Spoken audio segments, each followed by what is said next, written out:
the first, and just so we didn't know, recording in progress. If you didn't believe me, you can believe the recording, who's recording. Okay, so first agenda item, approval of the minutes of June 29th, 2021. Can I have a motion to approve the minutes? Are there any additions, corrections? Can I have a motion? So move. Second? Second. All those in favor? Aye. All those Aye. opposed? Aye. Aye. Minutes are approved. Okay, I have a couple of comments. As you know, Evandro Cavallo, the executive director, is on leave. He will continue to be on leave, so he is not with us. And Ben Goldberg, Ben, this is Ben's last meeting. He is abandoning us. Not only abandoning us, he is abandoning Boston, I am, leaving the city. I am abandoning Boston, which forces me to abandon you, as the ordinance quite properly says if you don't live in Boston, you shouldn't be on the Boston Human Rights Commission. And by the time of our next meeting, I expect I will be living elsewhere. And I wanted to come tonight, though, to say goodbye and to thank everyone for all of their efforts on this very important body. I'm glad that the mayor reconstituted it, and you know, later this year there will be a new mayor with a spot to fill, and we'll hopefully give you someone who you'll work well with and can help carry the body's mission forward. It's been a real pleasure and an honor. Well, Ben, we wish you the best, Ben. It's really been a pleasure serving on the commission with you, and Godspeed with you and your family as you go on this endeavor. Thank you. So Ben, let me add, for me personally, and I think on behalf of the commission, to thank you for your service, but not just your service and time, your wisdom and years of experience and in our meetings and preparation. And you always had wise things to say, and we really, and I think we all really appreciate you, and we will miss you. So, good luck in your move. And I know you're moving out of Boston where you will live, but I am sure you will be involved in Boston in many ways, even though you can't serve on this commission because you're not a resident. I'm sure there are ways that Boston and maybe even we can call on you. So thank you. We really appreciate it. And I appreciate your coming today. I really do. So thank you. Well, thank you very much. And there's one other person I'd like to introduce is Selena Barrios Milner, who is the chief of, it sounds like everything, diversity, inclusion, participation. It's a changing array of duties. And Selena has joined us tonight. So Selena, do you want to say a few words here? Welcome. Thank you so much, and thank you everyone for your service to the residents of Boston. I'm Selena Barrios Milner. I'm the chief of the Equity and Inclusion Cabinet, and I've been in that role for a few months now, but I've been wanting to have a chance to meet all of you and just find ways that I can be more supportive. As you all know, the Human Rights Commission sits within the Equity and Inclusion Cabinet, and today, not sure if everyone knows, but there was the mayor signed the Commission on Black Boys and Men became official today, which will also be connected to both the Equity Cabinet and the Human Rights Commission. And so look forward to working with you all to see how we can support this new commission and then support your work. And thank you, Ben, for your service. I know we haven't met, but thank you for all that you've done. So thank you for joining us. And I know you and I have not met one-on-one, but I think we are on the calendar for next week. So I look forward to our meeting. So we have updates, and first update has joined us, and that is Susan and I are extremely happy to introduce Quincy Roberts. We are joyful to have him here. Susan and I have been lonely, and we are really glad. And Quincy and I actually met in person. I went to City Hall, and I haven't been in City Hall in a long time, but I actually went to City Hall. So, and I got to meet Quincy, and I was incredibly impressed. And Quincy, why don't you tell folks a little bit about your background, and but welcome. I'm so glad you could join us this evening as well. Thank you, everybody that's part of the commission, all the commissioners. Thank you, Chief Barrows, for joining us as well. My name is Quincy J. Roberts Sr., and just a little bit about me. I am now the current education and outreach manager, but before that, I was the education and outreach manager for Fair Housing Equity. I'm going on a decade of experience in City Hall. They call me the master of ceremonies of City Hall because I've had several different positions. I've worked under will be 4 different administrations. I have experience in veteran services. I worked there as well doing public relations for the then first female commissioner, Giselle Sterling. I worked under her for 4 years. And then before that, I worked under Lindsay McIntyre, who was the headmaster at Jeremiah E. Burke. I also was a Boston public school teacher at Jeremiah E. Burke. And then before that, my husband and myself, we started a nonprofit by the name of Hispanic and Black Gay Coalition. We did that, started in 2009, and we've been doing that up until, I would say, 5 years ago, where we stepped down to start our family.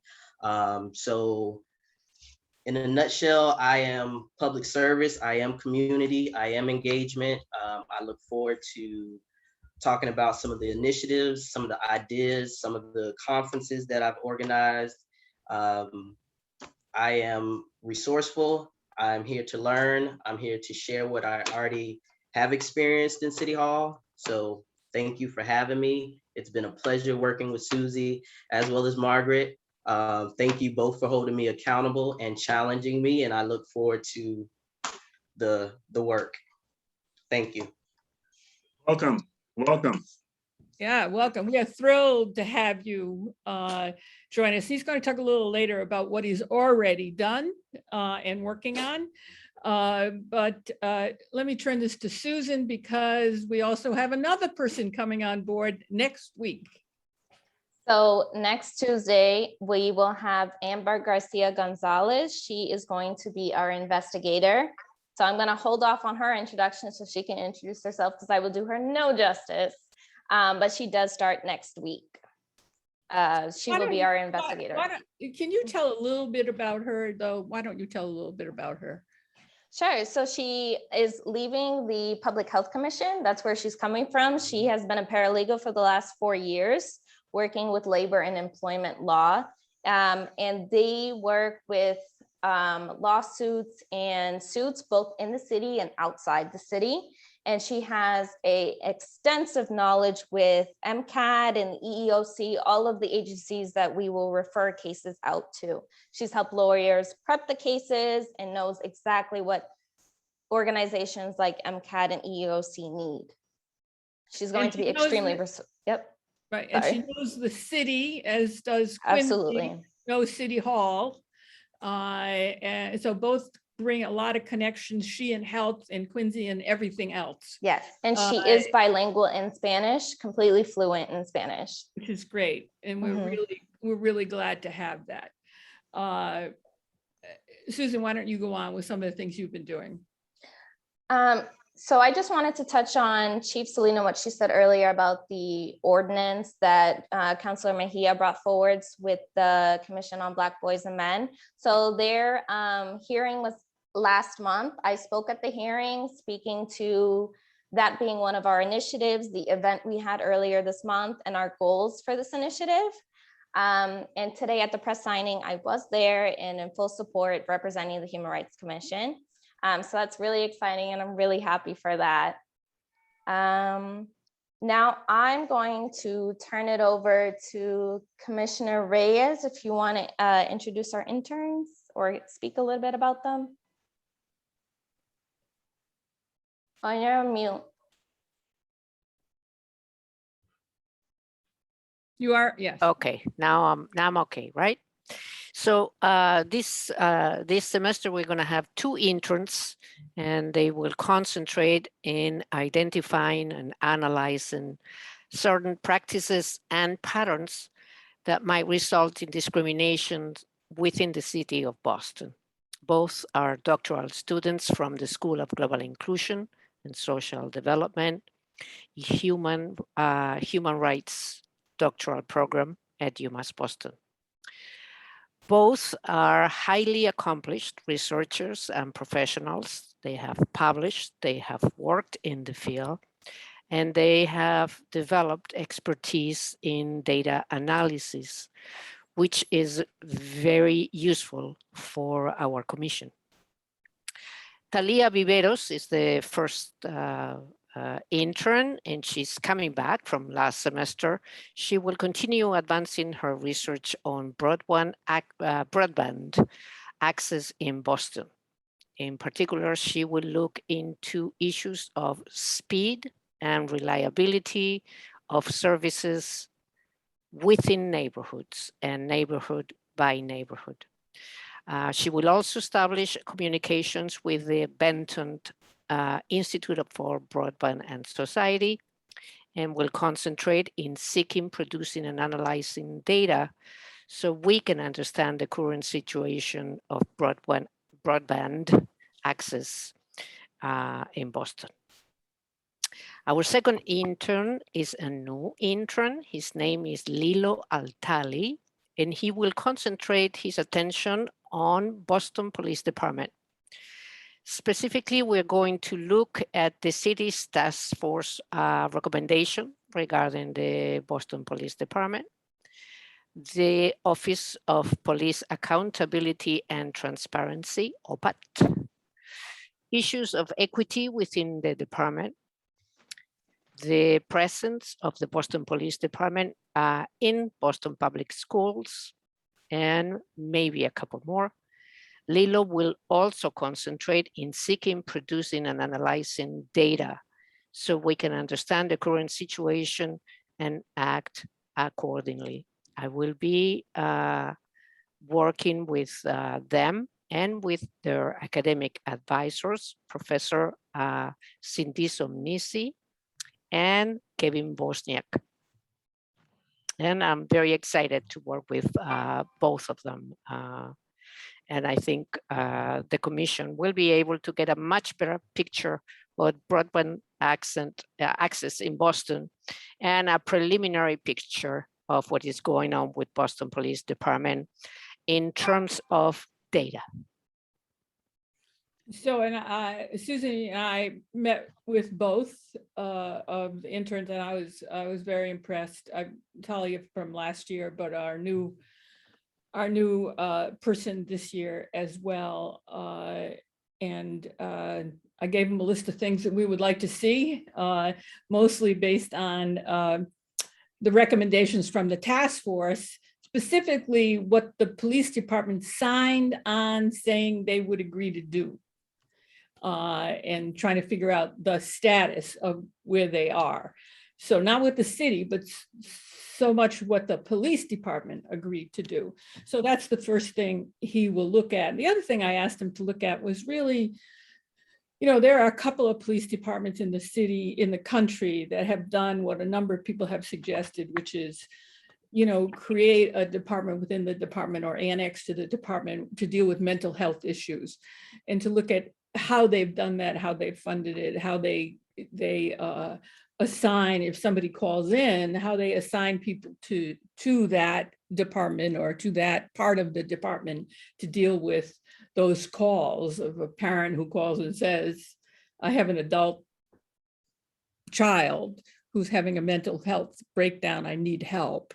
And so I think there's a lot of rich information there, and looking forward to working with him on this issue. So, one other thing, we do have candidates for the research and analyst job.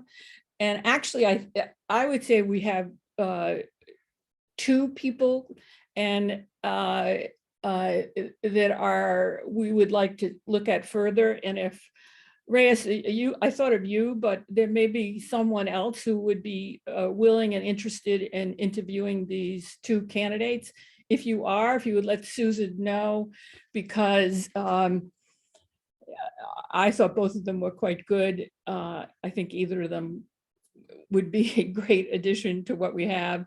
And so if you would raise your hand and let us know. Of course, it's all according to sort of how we can schedule people, but we don't want to wait too much longer, because then people disappear and go other places. So if you would, yes, Reyes, I know you don't get a choice, Reyes. You have to do this.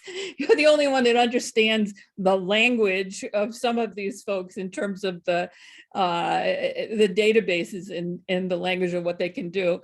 And Leonard, you're willing to do this too? That would be great. It would be great. So let's try to schedule it. And if anybody else is interested, that would be great. So we will try to schedule that next week, because we'd really like to get this person settled in on. So thank you very much. We appreciate that. So we want to talk about some updates, some follow-up from our last meetings. And the first thing is the website. Maybe Susan, you would just talk about, and I don't know how many of you people have visited the website, but it's come a long way, and it will continue to, now that Quincy's here, who's doing education and communications. As one of the things we've said is we really want a place to go for people to think about if they've had an issue that's not at the sort of level of going to the police, but they've seen harassment or they've been subject to harassment. It's a place where they can report it with their name or anonymously. So we get a sense of what's going on in the city. We had experience over the summer in terms of anti-Asian experiences. So it's sort of keeping our finger on the pulse, and we're really going to encourage that. And with Quincy here reaching out to different communities, whatever community that is, we want our website to be one of those. I'll talk a little bit later about broadband. We might also add that to our website. I met with the IT people in the city, and we might add that. So you want to talk about the website a little bit, and then we'll talk about the logo. Sure. So the website has my opinion, one of the most important things on the website is we do have 2 kind of intake forms. So one is the intake form where it's more in depth. So an individual gives their name, their address, what happened to them, do they have any pictures? This form gets emailed to the investigator and to me right now. The other form we have is called an anonymous incident report. So this is something you can fill out whether you witness or you are a victim of a hate crime, and you can report it anonymously. So you do not need to put your name. And there is a section at the bottom of it where you can either click even, do you want the Human Rights Commission to contact you? For those that we don't contact, we can use them as data and see, do we see a pattern? Like our mission is to look at patterns of systematic and institutionalized racism and discrimination. Our anonymous report form is available in 11 languages. There are the top 11 languages in Boston, everything from Vietnamese, traditional Chinese, Somali, Russian, Cape Verdean Criollo, So those are the two most important forms on the website right now. Everything else is more, all of our, like this public meeting is, it automatically goes into, so everybody knows how to contact us. Our contact information is up there. All of your beautiful faces are on there with your bios, and staff is on there with a direct link on how to email. Say, for example, they see Quincy's photo and wants to email him automatically, it will go straight to him. That's in terms of the website. That's what we have up right now. So if I can show you all the options for the logo so we can possibly go on a vote. Once we get on a, once we get a finalized logo, then we're able to start a Facebook page, Twitter page, and get our name more out there. A logo would really help. So if I can just show you guys logo options, and we can get thoughts, feedback, and a vote. And Susan, these went out ahead of time, right? Yes, People so see these are the ones that I sent out ahead of time. I just figured we share them now so Yeah, that. yeah. Just 1 second. Can everybody see my screen? Perfect. Right. Okay, so this is option number 1. And if I can scroll, that'd be great. Okay, option number 2, 3, 4, 5. So I will leave the floor open to anybody who has questions, comments, likes, dislikes, thoughts. And I can scroll up and down, just shout out a number and I can show you it again. Yeah, why don't you go through them again? First one, second one, third, fourth, fifth. I like the third and the fifth very much. So you like this one Mhm. and this one. Like the first and the fourth.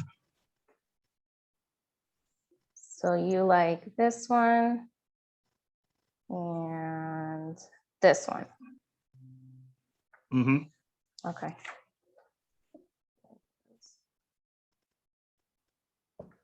Anybody else have likes, dislikes, what they like more of, what they don't like?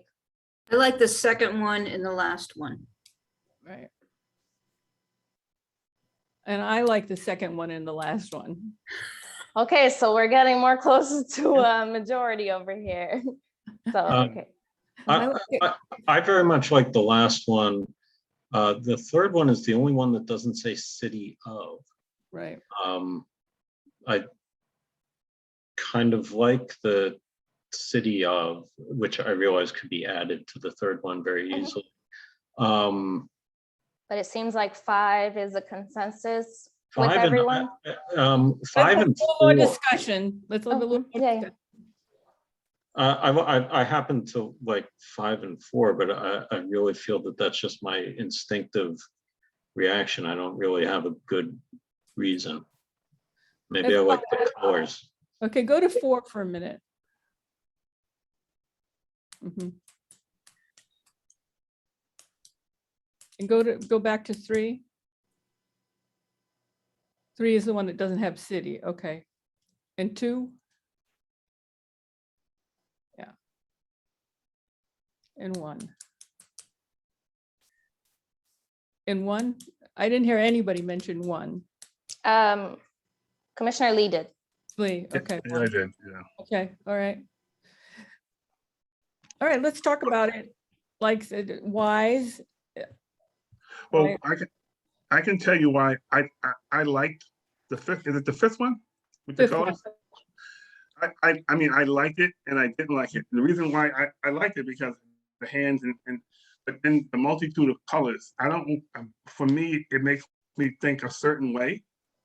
And I'm thinking of, because I was on the LGBTQ commission and I ran safe spaces for the state, that multitude of colors always made me think of that particular area. So I wouldn't, when I think of City of Boston Human Rights Commission, it deals with all types of different things. And for me personally, because of my background, it made me think of LGBTQ folks in the work around that. That's the only reason I didn't particularly like that, because I thought it kept us in one direction versus a multitude of directions. Lenny, help me out. You think this looks like an LGBTU? And for me, I'm not saying Yeah. that's for me in my experiences, because I used to run safe spaces for GLBT youth for the Department of Public Health. And I was on the commission, the governance commission for LGBTQ folks. So for me, just me and my experience, when I see that, that's what it makes me think of, and the work that's been surrounded around that. Huh. Because of the multitude of colors, that's why.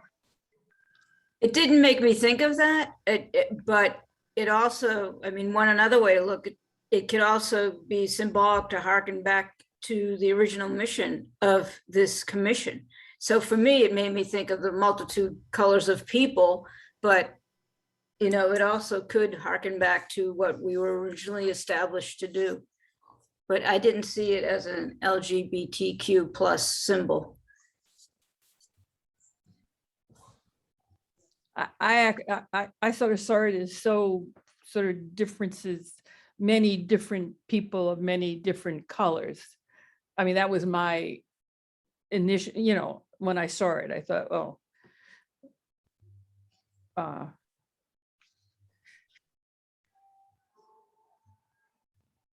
Maybe we could add a couple more colors like black and brown. I don't know. I saw it as many different directions. That's what. Colors and directions. Mhm.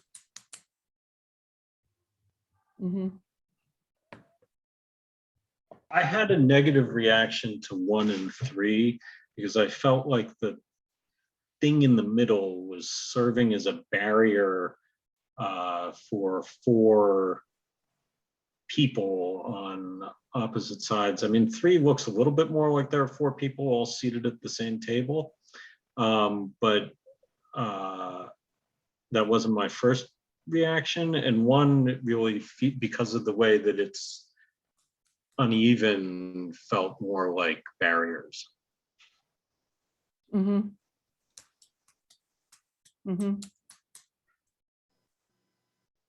So I am hearing a lot of positive feedback about 5. I hear, Leonard, what you're saying as well. I mean, it wasn't my response, but I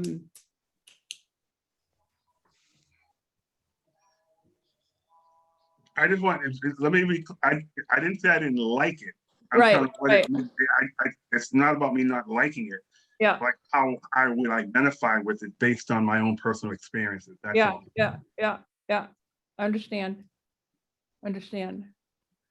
Yeah, I think that's a good point. yeah.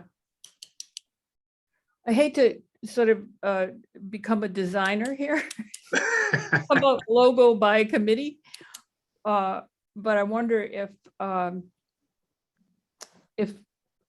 it's going to represent us, if you have all these colors and the gray becomes black. I don't know. Well, I mean, that's a good, not every time that our logo appears will it be printed in color.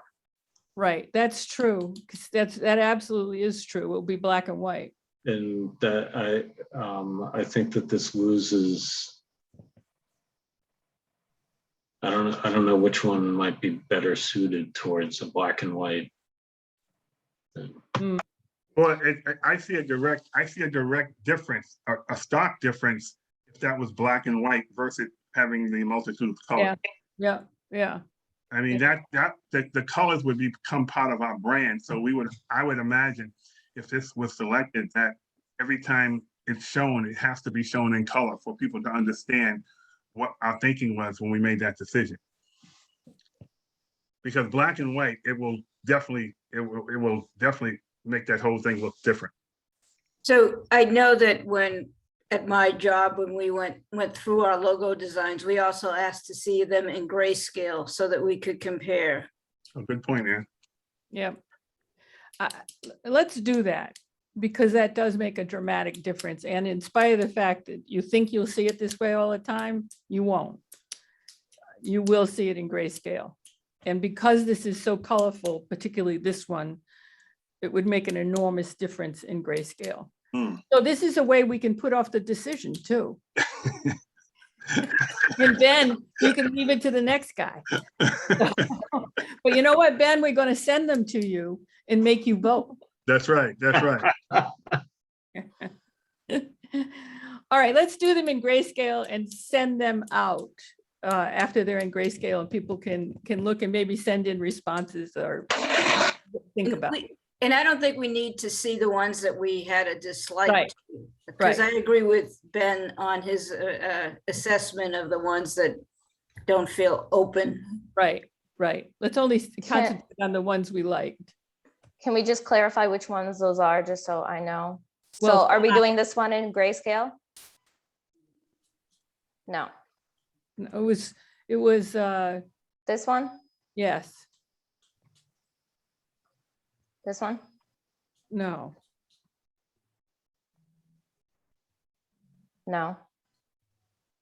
Yeah, yes. yes. Okay, 2, Oh, 4, there's and three. 5. Yeah, Okay, 2, 4, and 5. yeah, Okay, 4 and 5. Okay, I will send those out as soon as I Okay. can. Then we can move on to voting for the mission statement. So this is a mission statement that we had introduced the last meeting in June that we all edited. This is what the edited version looks like. it was edited by committee in real time. Yes. So, and we did not edit it. I was tempted to, but I did not. I think you did a good job. I like it. So I also like it. I think I would capitalize human rights, and Wait, my preference would be not to end with people, but just all. good editing. Yeah, I like that, Rick. I do too. Can we take those as friendly amendments? If no one objects? Okay, we'll capitalize human rights and drop the people. I like that very much. We're not dropping people. That's cruel. We're gonna place them down gently. We'll just move them a little bit gently. Yes, yes, yes. Are there any other suggestions? Okay, with those friendly amendments, could we have a motion to accept this as a mission statement? I make a motion. Second, Second, all those in favor? Aye. All those opposed? All right, this is accepted. Whoa, what do you know? Okay, we're gonna, congratulations to us. All right, I'm gonna move on to initiatives, and I'm gonna start with broadband. So I don't know how many of you saw, but the acting mayor has commissioned a study on broadband in Boston and has hired a consulting firm called CTE, who has done work for Boston and a number of other cities, including Cambridge. So there was a meeting with the chief of staff, the mayor's chief of staff, the head of, I love it, Do It, which is the OIT, the technology, and Mike Lynch, the deputy.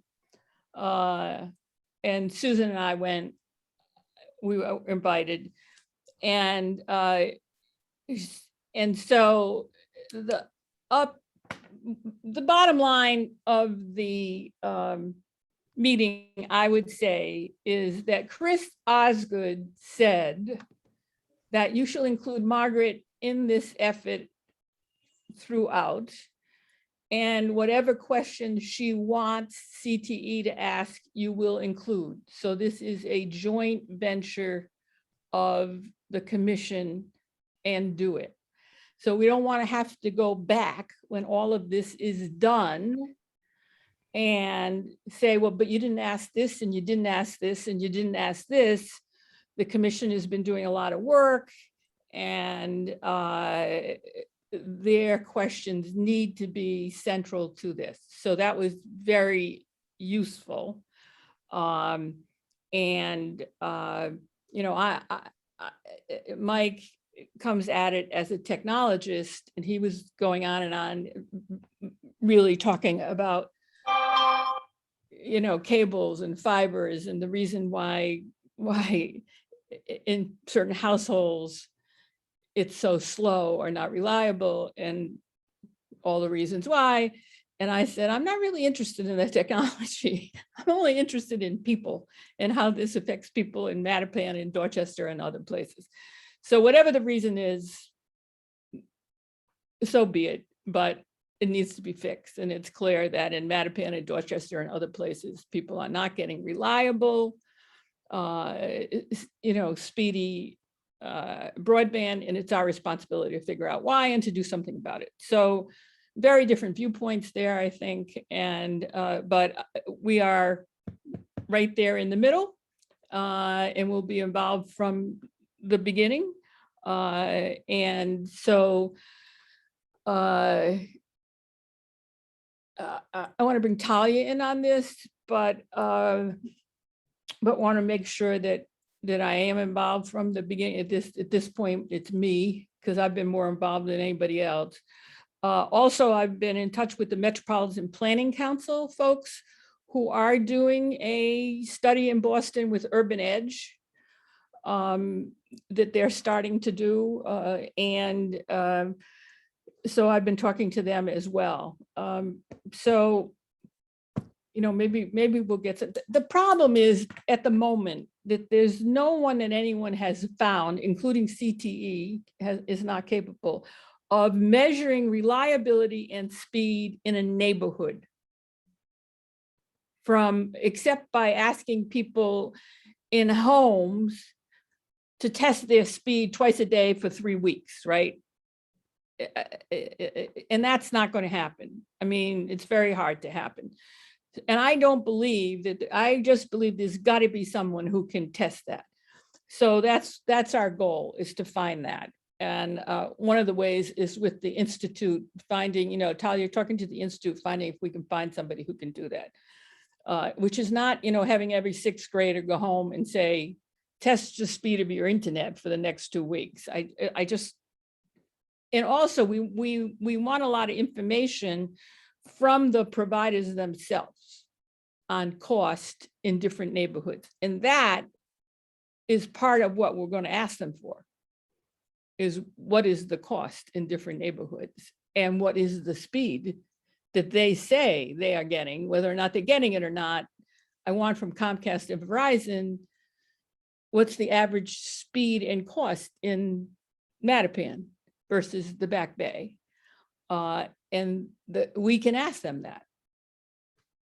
So, you know, this is a mayor's initiative, but I can't believe the next mayor will not be interested in this. And they've already been hired.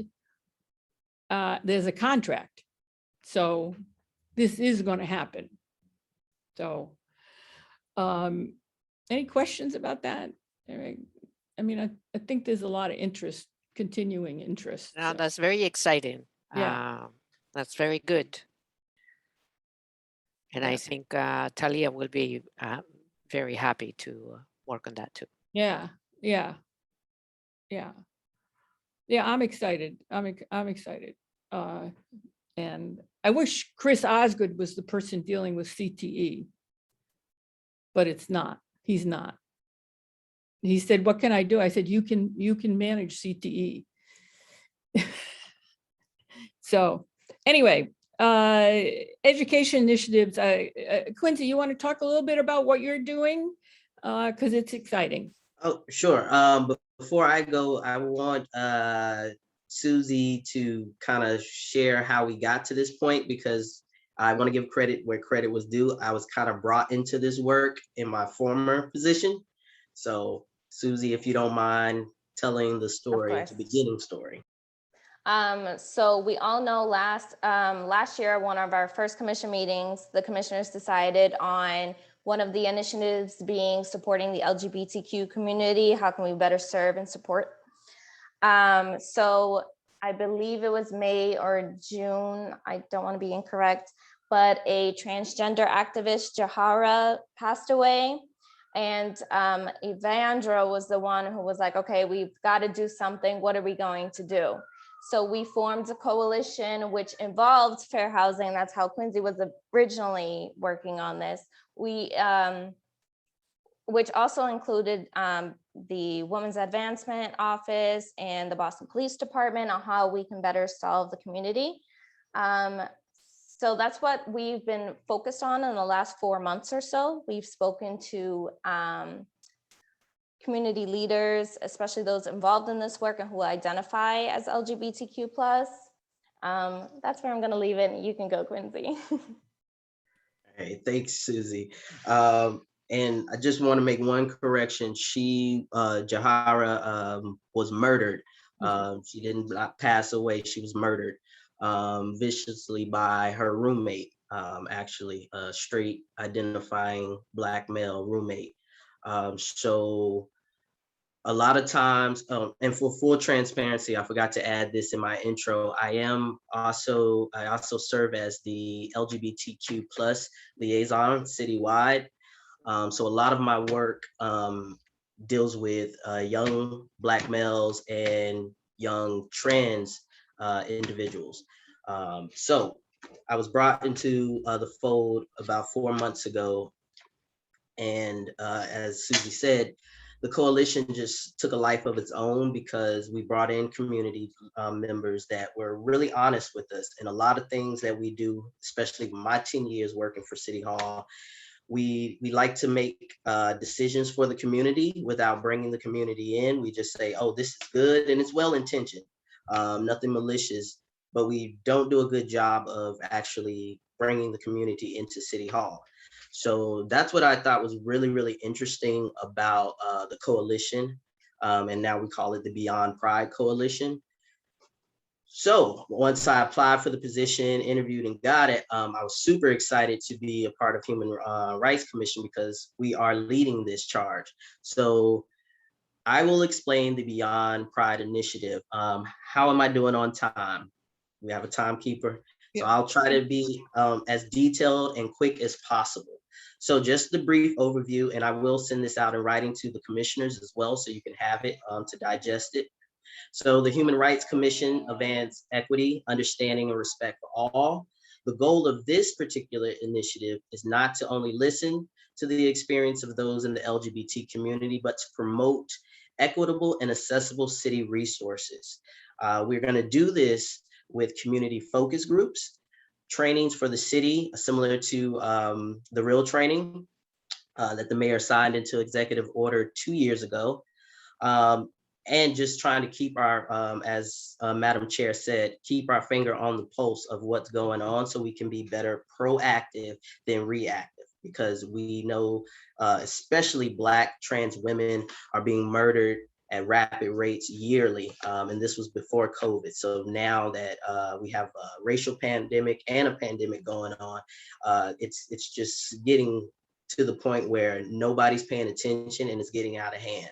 So as Susie said, we have collaborated with a plethora of department agencies because, as I said, we do a bad job of getting the word out. But I will say that City Hall, in my 10 years of experience, we do have many, many resources. So I think if we did a better job of getting the word out about those resources, I think things will start to, flow a little bit better.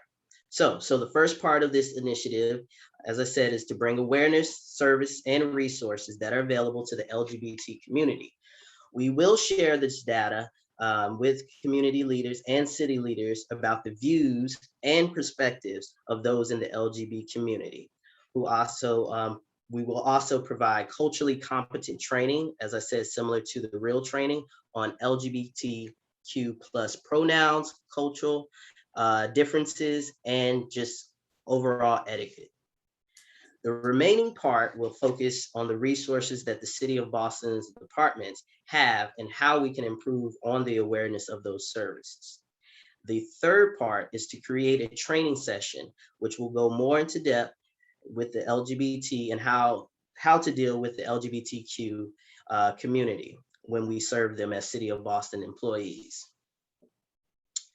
So far, we have the schedule which we'll provide to the commissioners. The Beyond Pride Focus Group will start in October, the second week of October. Right now, we're working on marketing tools as far as the flyers and the digital flyers as well. Once we get the logo and the mission statement approved, I will activate our Twitter account. It's just waiting for those two things, as well as our Facebook page. We are kind of on the fence with Instagram because Instagram is more pictures, and we might have to wait on that because of COVID. We're not going to be too much into the community physically, so we may have to wait on Instagram.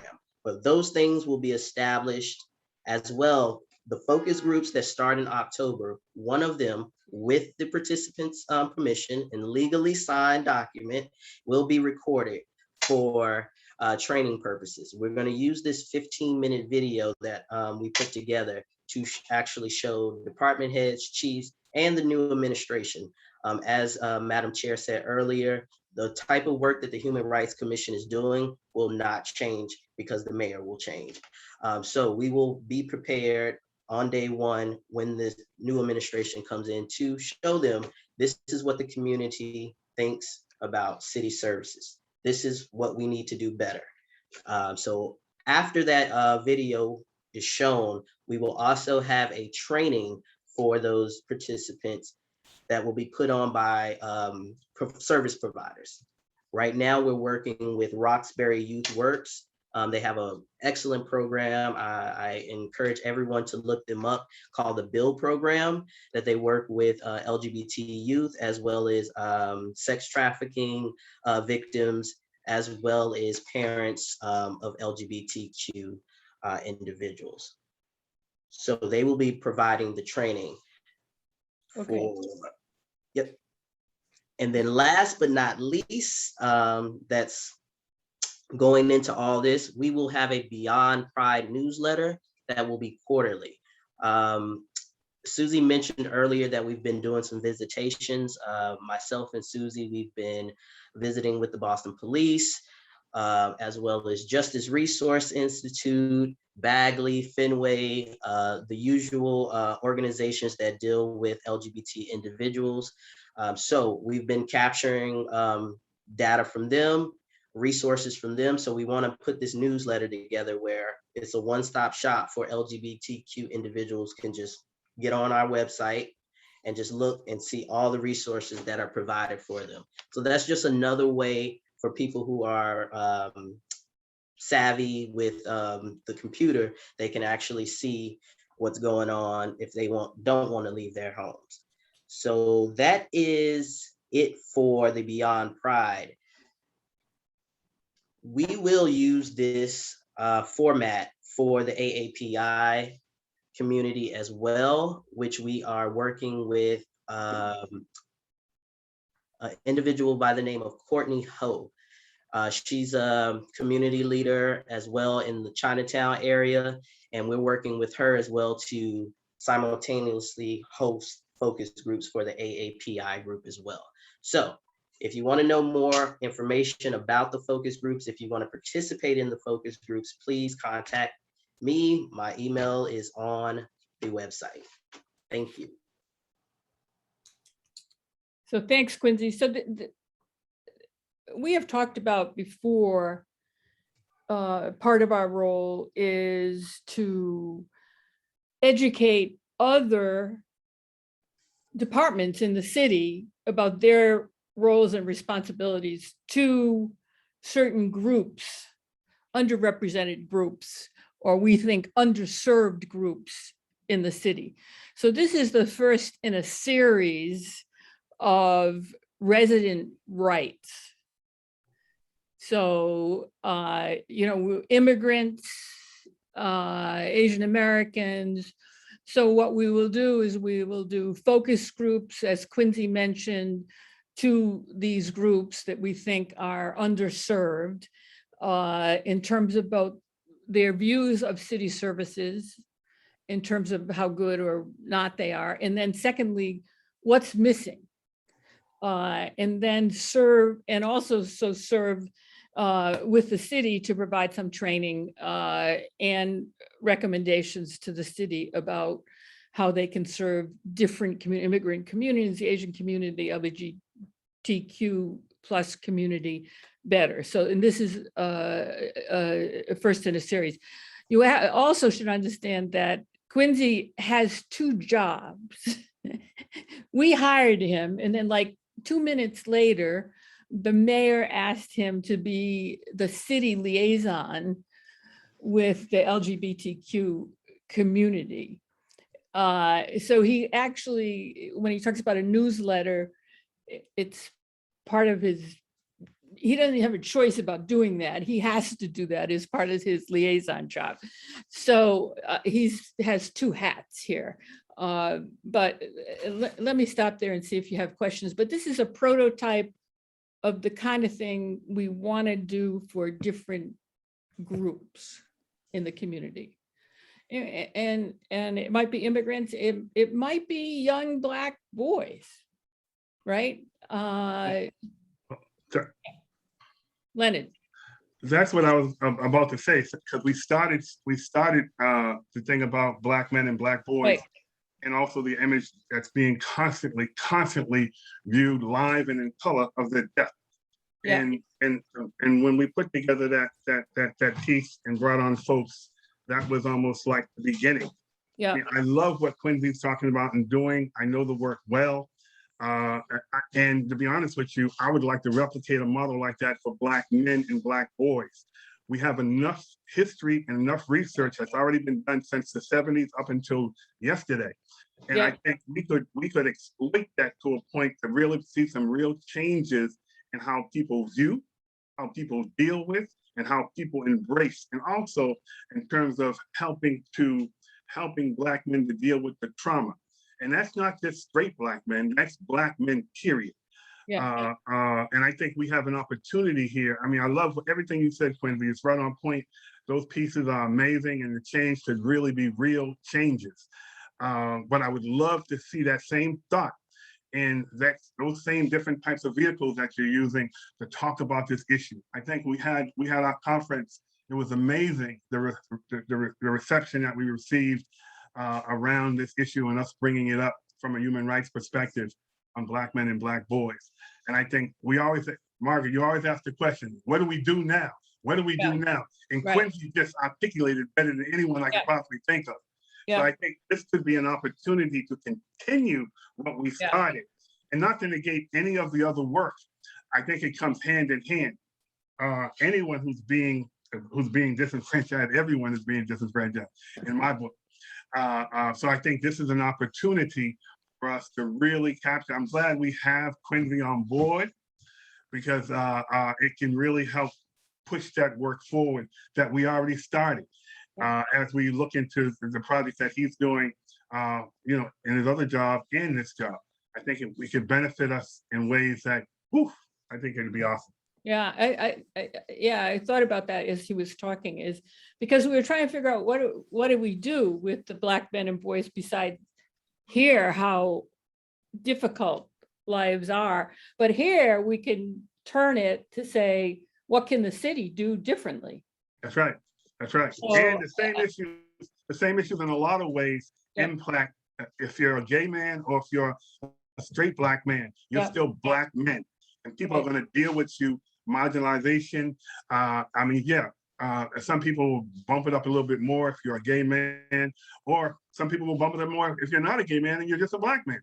I mean, I just think us bringing it to the table and having these discussions in different departments and different areas, we're talking about moving the needle. We're really talking about moving the needle. And I'm excited. I'm just excited about that. But I feel we started something that we can really finish with the leadership of Quincy. And I appreciate your words, Mr. Lee, as well as Madam Chair.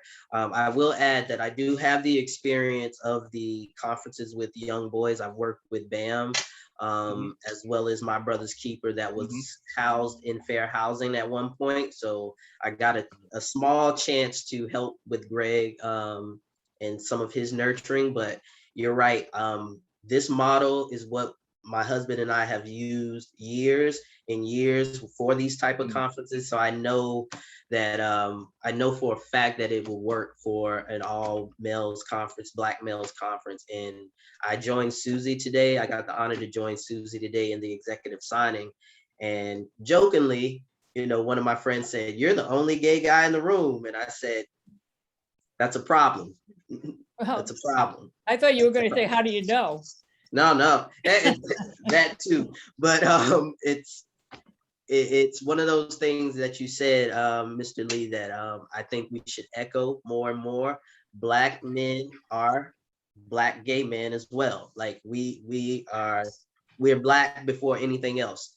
So I appreciate that, and I look forward to applying this model to other disenfranchised communities. So thank you, and thank you to the entire commission. Are there other comments? I'm very excited too, and I think the format can work well on a variety of things. I was just curious, sort of off topic, but not really. It's called Beyond Pride Initiatives, and Boston now has no pride because of what happened with the Pride Committee. So I'm wondering if there's any way that we could help facilitate that. It would be a sad loss for the city if we did not have a Pride event. Yes. So the 2 months that Susie was referencing, that's actually what we were trying to do. We were trying to mediate between trans resistance and Boston Pride as the role of a city. But we all know what happened with Boston Pride. They dissolved, and trans resistance is going through some changes as well. So now we're left with the group. That's the exact reason why we named it the Beyond Pride, because we want to have resources and provide resources other than June, because most people think about LGBT people in June, and then after that it's gone. So you're exactly right. We named it because Beyond Pride, and I was talking to Acting Mayor Janey about the relationship between the old Boston Pride and how can the city play a role. So that's going to be a longer conversation with the new administration, but I think it's a very important conversation that Susie and I have almost every day.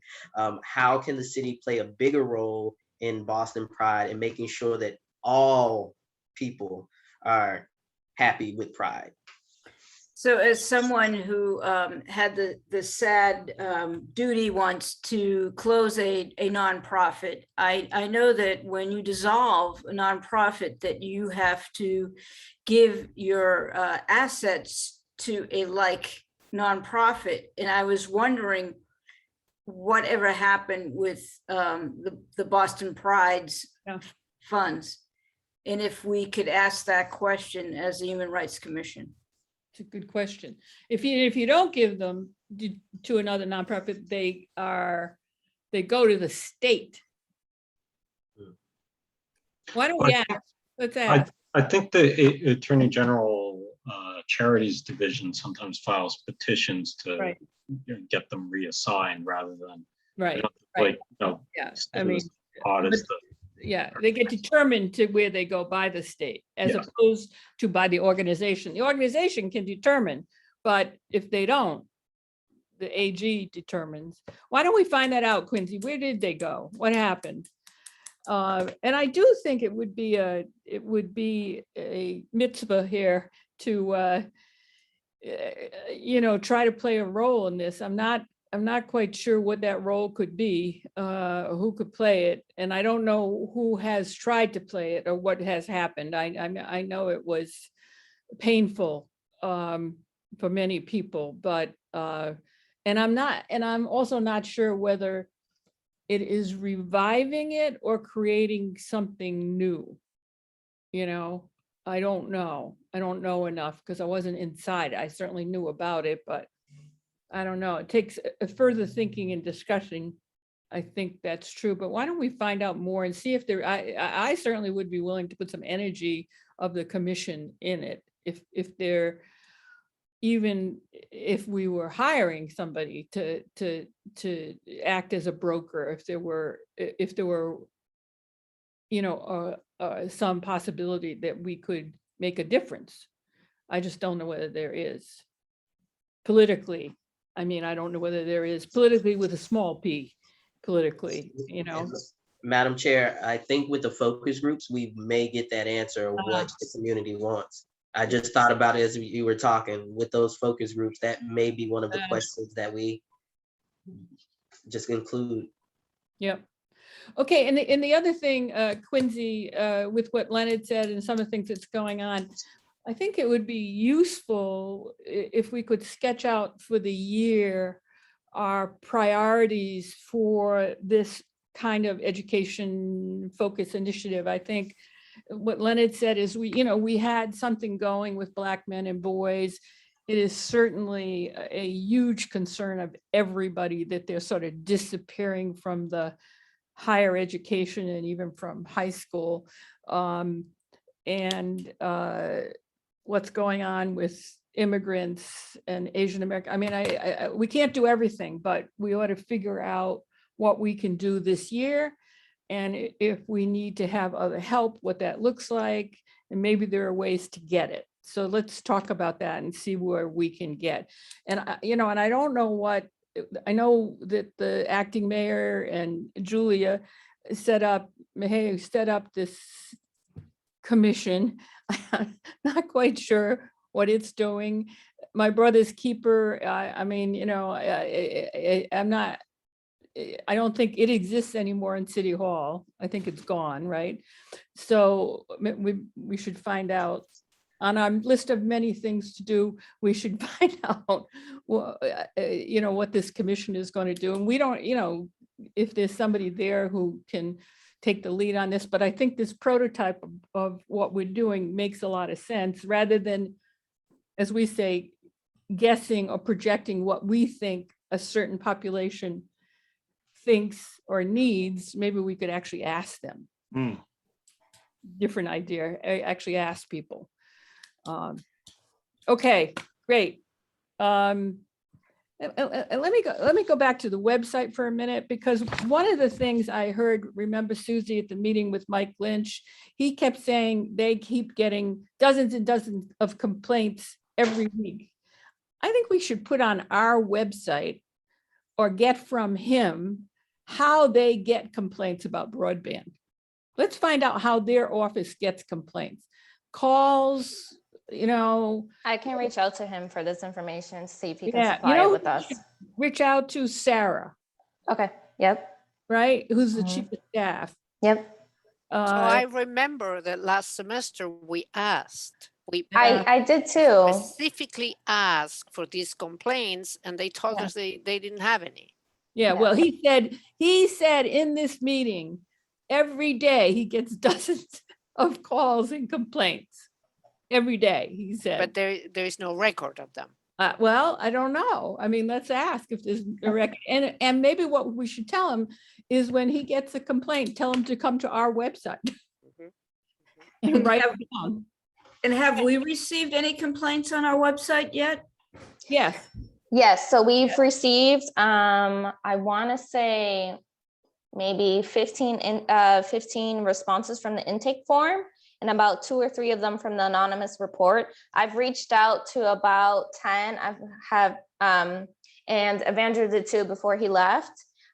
Just kind of doing a bit of an intake, and we came up with a resource guide on where they can receive help.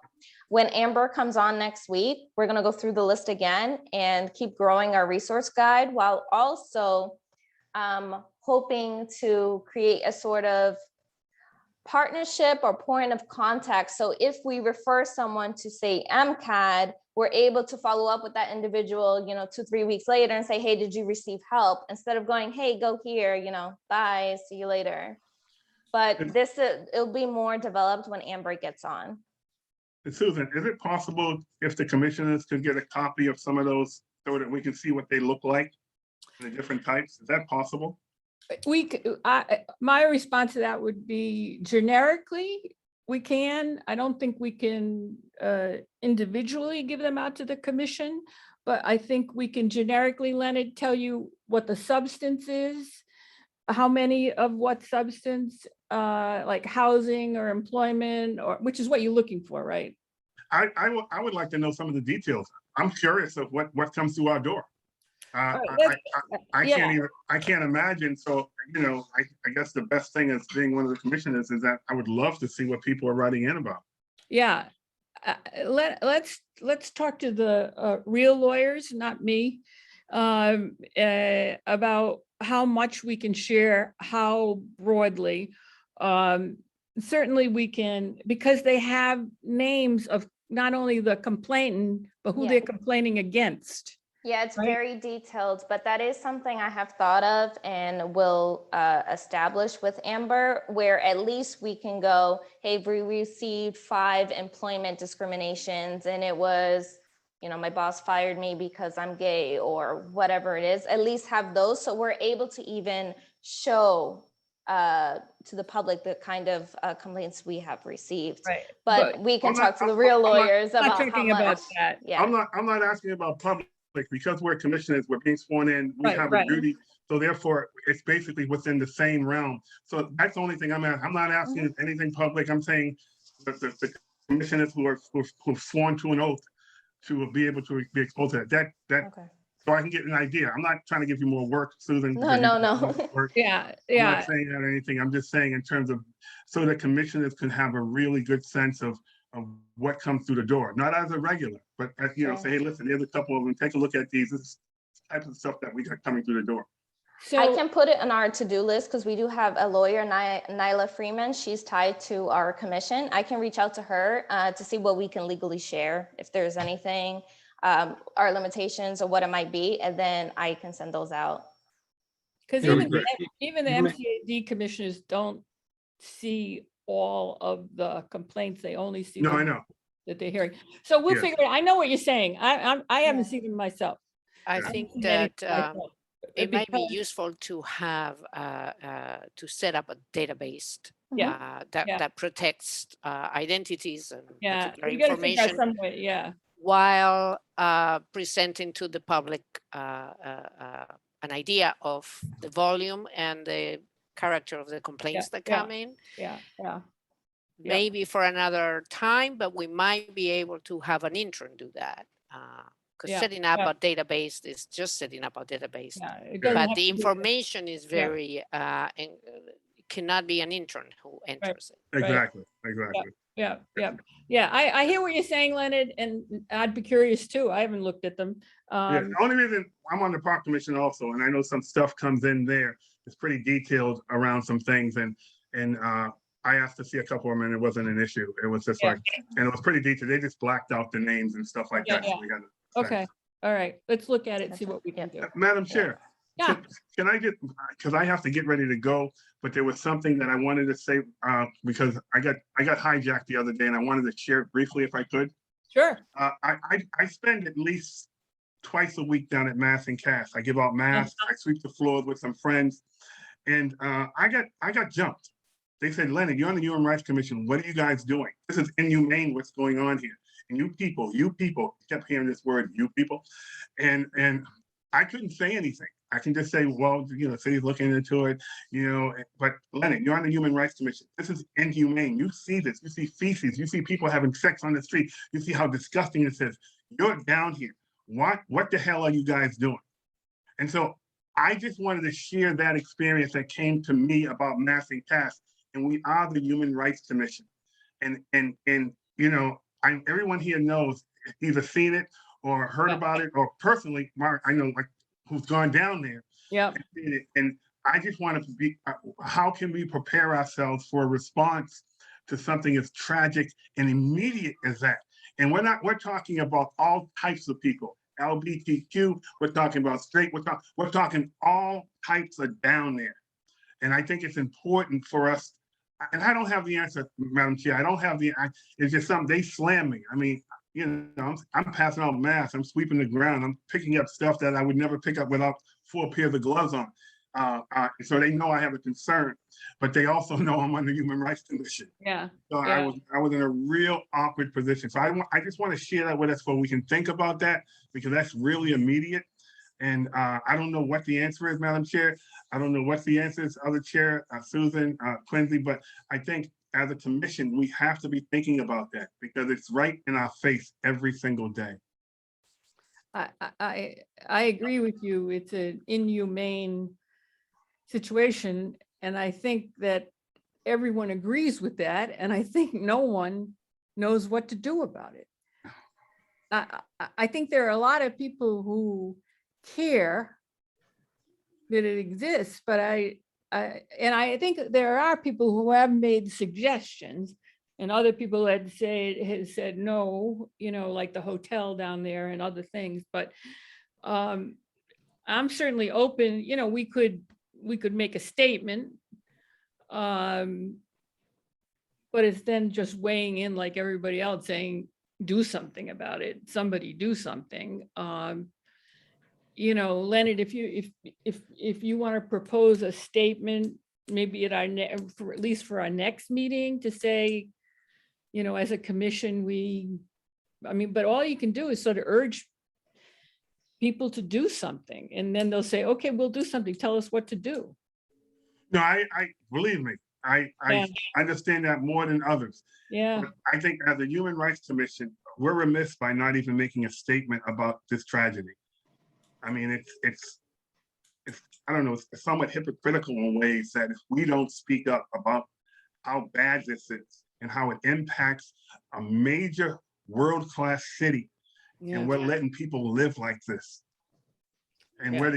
we're the Human Rights Commission. I understand the politics, yeah, but we're the Human Rights Commission, a space that's supposed to be for those who are being disenfranchised and something bad is happening to them. And the worst thing on the planet to me is going down the Mass Cast and watching people defecate in corners, and shooting dope on other corners and having sex on other corners, and then living in trash. it's That's gotten, our city. That's our city. it's gotten so much worse. Yes, yes, I don't know why it's gotten so much worse. yes. And no one's saying anything. I was on the phone for 45 minutes with this person. Yeah. And I'm sorry, it's just, it's No, emotional for me. I don't know why it's gotten so much worse over the last couple of months. I mean, it's just burgeoned. It's- There's got to be, what, 100 tents down there? Oh, now? easy. And that's on a slow day. And then Yeah, everything that filters on the outside, all the way to Nubian Square. We're finding needles in Nubian Square. I Yeah, mean, I don't want to continue, but I just wanted to put that on our table because yeah, I think that's immediate. I think that's something we're talking about. It's inhumane. And I think as a Human Rights Commission, we don't have an option but to say something about it. In my opinion, that's just my opinion. well, what, Ben, you look like you're on. Yeah, I mean, I realize I have one foot out the door, but I would just suggest that folks should probably think about, yeah, our name is the Boston Human Rights Commission, but our portfolio is discrimination. Right. And this is, I mean, everything Leonard said is 100% correct, but you got to be a little concerned about mission creep for our organization. Well, they're not discriminating against people because they're Black or women or gay, that's for sure. It's just inhumane treatment of everybody who, you know, is there. You're right. I mean, it's Yes. not a discriminatory act. It's Not in the classic sense. not in the but- classic And not in a sense. classic sense. There are people who would debate with you about that being Yeah, discriminatory. because they're addicts. And yeah, addicts, It's a public mental- health. it's a public emergency. health issue. It's a mental health issue. It's a public health issue for sure. It's a public health issue. Yeah. And a lot of people out there have serious mental health issues. Serious Oh, mental it's health. absolutely mental health issues. But I'm not trying to put more on our plate. All I'm saying No. is it's happening it's happening right now as we Yeah, speak. yeah. Oh, I know. And I feel as a Human Rights Commission, and we're human, and this is inhumane. Even if it's a statement, something to let people know that we care, we see it, we don't have the answer. We're pissed off just like anyone else.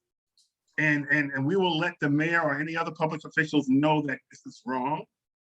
And I mean, that's all we can do. We don't have the power to say, Zoom, let's have a building, we're gonna put mental health professionals and public health professionals and get people housing, and we don't have that power. But we do have the power of making a statement that this is wrong. And if we make that statement, we should make it to Governor Baker, because most of the people that are there are not residents of the city of Boston. And when, you know, it's the same thing that happened when he was filling up hotels with homeless families. Until there's enough of an outcry That's to right. change the system and put resources into it. That's true. It's been thrown into Boston, but and become Yeah. Boston's problem, but it's not Boston's problem. Yeah. It's the state problem. See, But nobody gets a pass. The mayor, city councilors, state reps, senators, everyone who's a public servant they should be going crazy of trying to find a solution to help these people. Shame on them if they're calling public servant. But I agree with you, Ann. The governor should be the first one to say, hey, listen, fella, this isn't right. But I have to run. I'm Okay. sorry. I didn't mean to drop that on No, everybody. no, but no, no. on And my Leonard, if you've got some idea other than saying we're concerned, I'm, you know, let's try to figure it out. But I do agree, Ann, it's not just the mayor and the Boston representatives. It really is the state. It's sort of given up here. Yeah, Hmm. I agree. All right. You know what I did about, remember the suit from the Black police officers who had sued the city? Mhm. And I sent a letter to the mayor. We didn't publicize it. We just sent a letter. You know, we could do the same thing to the governor and to the mayor, stating our concern. It doesn't have to be a big public beat you on the head. It could be, we just feel as the Human Rights Commission, this situation is just inhumane, and we feel a responsibility to say that because of who we are. And we think it needs immediate attention. I mean, nothing stops us from doing that. I don't know what good it does, but. well, I think, Margaret, we can see right here how the state works with two different pandemics. COVID, we have it under control. Yeah, Narcotics, no, we don't. And we don't want to talk about it. right.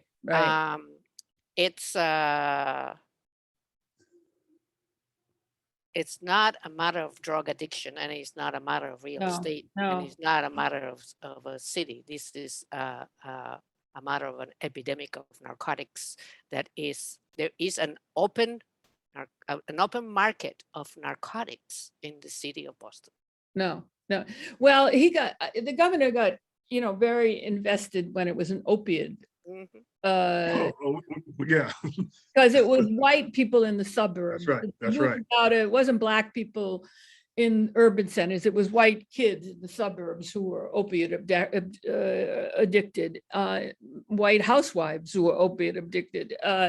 So it became a thing that a lot of governors and others got interested in when it moved into the suburbs.